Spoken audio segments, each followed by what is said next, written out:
The murderer arrogantly demonstrated his killing method in public, and I stood in the crowd filled with grief and rage because my mother died in his hands. Seeing this scumbag with no remorse and that smug look on his face, I couldn't hold back my anger anymore. I charged forward, determined to end him with my own hands. Several police officers tried to stop me, but they were no match for me. Just as I was about to reach the killer, I was hit by a stun gun and collapsed helplessly to the ground. The murderer walked over with a mocking smile and said, 눈빛이 살인자네. 내 손으로.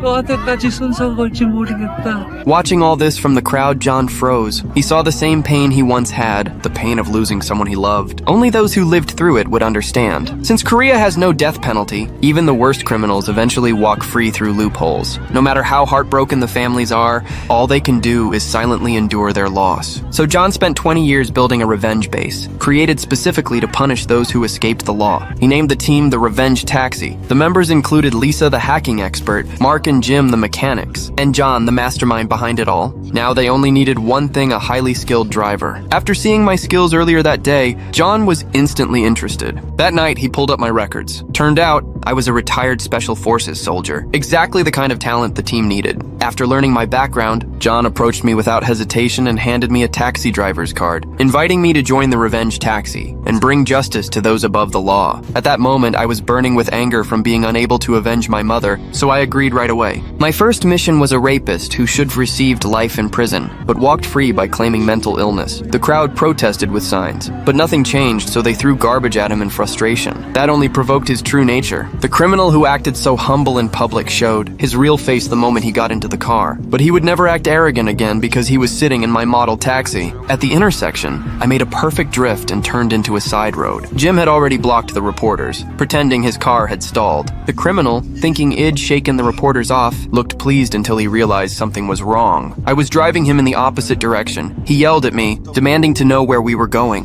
When I didn't answer, he pulled off his belt and tried to choke me, but I knocked him out with one punch. Too scared to get close, he resorted to kicking the seat. I pulled out a tranquilizer dart and jabbed it into his body. Then I drove into a tunnel. Up ahead, another taxi appeared. I hit the booster, sped past it, and made a sharp drift to line up beside it. I handed the criminal's ankle monitor and luggage to John, then pulled into the tunnel service area. Mark moved quickly, peeling off the car decals, removing the taxi light. I hit a switch inside. The emblems folded away, and the license plate flipped. In seconds, the model taxi became a private sedan. We drove right past the reporters as if nothing had happened. And just like that, this monstrous criminal vanished from the public eye forever.